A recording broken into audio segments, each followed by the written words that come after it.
بسم اللہ الرحمن الرحیم۔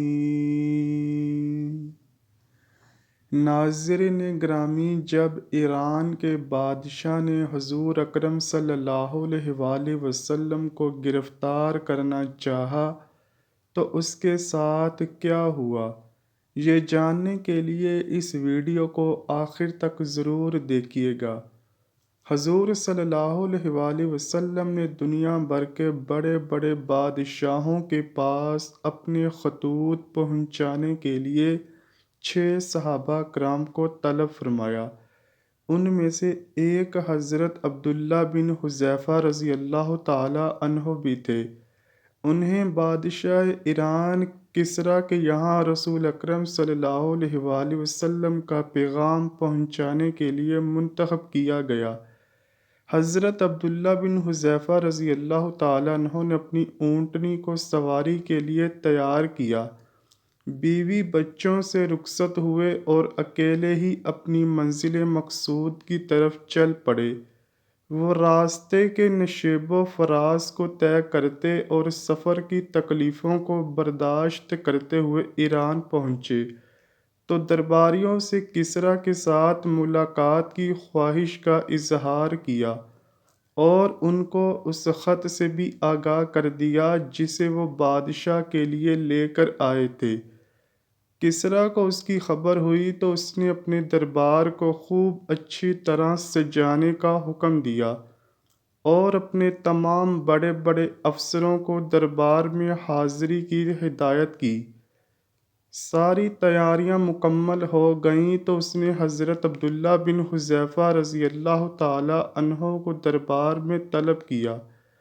اس وقت ان کے جسم پر ہلکا سا کمبل اور معمولی سی عبا تھی اور ان کے حلیے سے دیہاتی عربوں کی سادگی کا اظہار ہو رہا تھا، لیکن ان کا سر بہت بڑا اور قد کافی لمبا تھا اور ان کے سینے میں عظمت اسلام اور دل میں عزت اسلام کی آتش جوالہ شعلہ زن تھی۔ کسریٰ نے ان کو اپنی طرف بڑھتے دیکھا تو ایک درباری کو اشارہ کیا کہ وہ خط ان کے ہاتھ سے لے لے، مگر حضرت عبداللہ رضی اللہ تعالیٰ عنہ نے کہا کہ نہیں، رسول اکرم صلی اللہ علیہ وآلہ وسلم کا حکم ہے کہ میں یہ خط اپنے ہاتھ سے آپ کے حوالے کروں اور میں رسول اللہ صلی اللہ علیہ وآلہ وسلم کے حکم کی خلاف ورزی نہیں کر سکتا۔ کسریٰ نے درباریوں سے کہا کہ چھوڑ دو، اس کو میرے پاس آنے دو۔ حضرت عبداللہ رضی اللہ تعالیٰ عنہ نے کسریٰ کے قریب جا کر خط اس کو دے دیا۔ اس نے اپنے عرب سیکرٹری کو بلایا اور اسے اپنے سامنے خط کھولنے اور اس کو پڑھنے کا حکم دیا۔ اس نے خط کھول کر پڑھنا شروع کر دیا۔ اللہ رحمن الرحیم کے نام سے محمد رسول اللہ صلی اللہ علیہ وآلہ وسلم کی طرف سے شاہ ایران کسریٰ کو سلامتی ہو، اس پر جو ہدایت کی پیروی کرے۔ خط کا اتنا حصہ سنتے ہی اس کے سینے میں غیظ و غضب کی آگ بھڑک اٹھی۔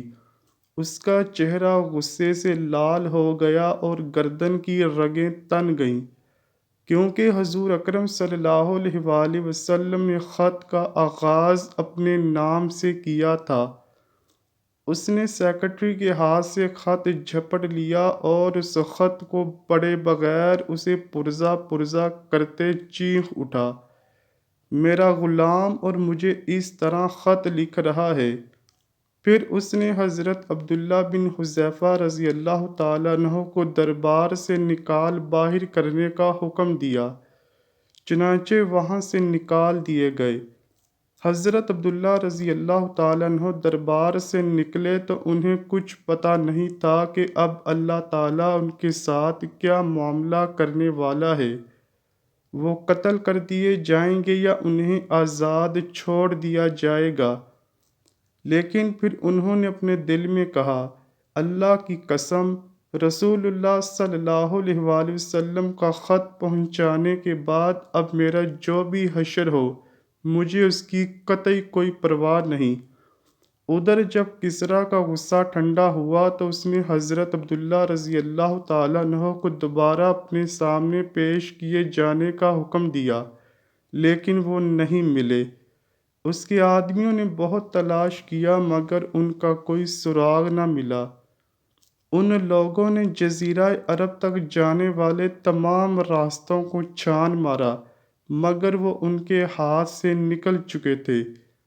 جب حضرت عبداللہ رضی اللہ تعالیٰ عنہ حضور اکرم صلی اللہ علیہ وآلہ وسلم کی خدمت میں حاضر ہوئے تو انہوں نے کسریٰ کے ساتھ پیش آنے والے واقعات کی کل رداد آپ صلی اللہ علیہ وآلہ وسلم کے گوش گزار کر دی، اور خط پھاڑنے کے واقعے سے بھی آپ صلی اللہ علیہ وآلہ وسلم کو آگاہ کیا۔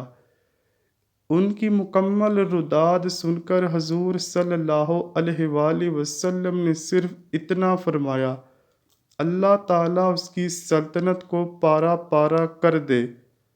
ادھر کسریٰ نے اپنے یمن کے گورنر باذان کو لکھا کہ اس شخص کے پاس جس نے حجاز میں نبوت کا دعویٰ کیا ہے، اپنے 2 طاقتور اور بہادر آدمیوں کو بھیجو اور انہیں حکم دو کہ اسے پکڑ لائیں اور میرے سامنے پیش کریں۔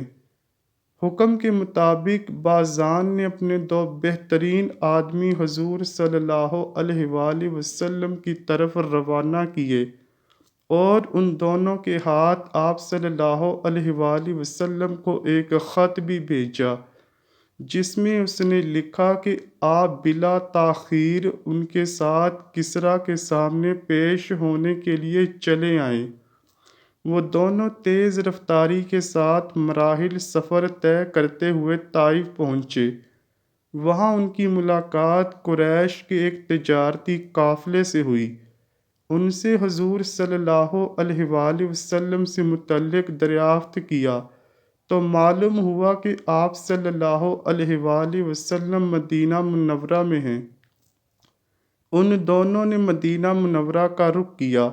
وہاں پہنچ کر حضور صلی اللہ علیہ وآلہ وسلم سے ملے اور باذان کا خط آپ صلی اللہ علیہ وآلہ وسلم کے حوالے کرتے ہوئے کہا کہ کسریٰ نے اپنے حاکم باذان کو ہدایت کی ہے کہ وہ آپ کو لانے کے لیے کسی کو بھیجے۔ چنانچہ ہم اس لیے آئے ہیں کہ آپ ہمارے ساتھ چلیں۔ اگر آپ ہماری بات مان لیں تو ہم کسریٰ سے بات کر کے آپ کے لیے رعایت حاصل کریں گے اور آپ کو اس کی طرف سے پہنچنے والی ہر تکلیف اور اذیت سے بچائیں گے۔ لیکن اگر آپ نے ہماری بات ماننے سے انکار کیا تو آپ خود اس کی قوت و سرکشی سے بخوبی واقف ہیں۔ رسول اکرم صلی اللہ علیہ وآلہ وسلم نے ان کی یہ باتیں سن کر مسکراتے ہوئے فرمایا کہ آج تو تم لوگ اپنے قیام گاہ واپس جاؤ، کل پھر آنا۔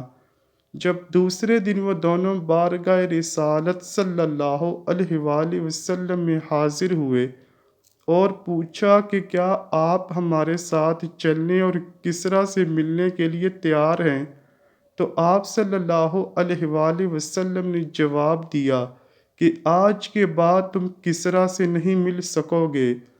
اللہ تعالیٰ نے اس کے بیٹے شیرویہ کو فلاں مہینے کی فلاں رات اس کے اوپر مسلط کر کے اسے ہلاک کر دیا ہے۔ یہ سنا تو ان کے چہروں پر دہشت و حیرانی کے آثار ظاہر ہوئے اور وہ ٹکٹکی باندھ کر آپ صلی اللہ علیہ وآلہ وسلم کی طرف دیکھنے لگے۔ پھر وہ اپنی حیرت پر قابو پاتے ہوئے بولے، جانتے ہیں آپ یہ کیا کہہ رہے ہیں؟ کیا یہ بات ہم باذان کو لکھ دیں؟ آپ صلی اللہ علیہ وآلہ وسلم نے جواب دیا، ہاں، اور اس کو یہ بھی لکھ دینا کہ میرا دین کسریٰ کی سلطنت کی آخری حدود تک پہنچے گا، اور اسے یہ بھی لکھ دو کہ اگر تم اسلام قبول کر لو تو میں تمہارا یہ سارا زیر حکومت علاقہ تمہارے سپرد کر کے تمہیں تمہاری قوم کا حکمران بنا دوں گا۔ اس کے بعد وہ دونوں آپ صلی اللہ علیہ وآلہ وسلم سے رخصت ہو کر باذان کے پاس پہنچے۔ اور حضور صلی اللہ علیہ وآلہ وسلم کی دی ہوئی خبر سے اس کو آگاہ کیا۔ بعضان نے کہا کہ اگر ان کی یہ بات درست ہے تو یقیناً وہ اللہ کے نبی ہیں، اور اگر ایسا نہیں تو سوچوں گا کہ مجھے ان کے ساتھ کیا رویہ اپنانا چاہیے۔ پھر اس کے کچھ ہی دن بعد شیرویہ کا خط بعضان کے پاس پہنچا، جس میں اس نے لکھا تھا، میں نے کسریٰ کو قتل کر دیا ہے، میں نے اس کو اپنی قوم کے انتقال میں قتل کیا ہے، اس نے ہماری قوم کے اشراف کو قتل کرنا، ان کی عورتوں کو کنیز بنانا اور ان کے مال و دولت کو غصب کرنا اپنا شیوا بنا لیا تھا۔ جب یہ میرا خط تمہارے پاس پہنچے تو اپنے پاس موجود تمام لوگوں سے میری اطاعت و فرمان برداری کا عہد لے لو۔ بعضان نے اس خط کو پڑھتے ہی ایک طرف پھینک کر اپنے اسلام قبول کرنے کا اعلان کر دیا، اور اس کے ساتھ ہی یمن میں رہنے والے سارے ایرانیوں نے اسلام قبول کر لیا۔ امید کرتا ہوں کہ آپ کو ویڈیو ضرور پسند آئی ہوگی۔ اگر ویڈیو پسند آئی ہے تو ویڈیو کو لائک کیجیے، شیئر کیجیے اور چینل کو لازمی سبسکرائب کیجیے۔ کمنٹ سیکشن میں اپنی رائے کا اظہار بھی ضرور کیجیے گا۔ ملتے ہیں اگلی ویڈیو میں، تب تک کے لیے اللہ حافظ۔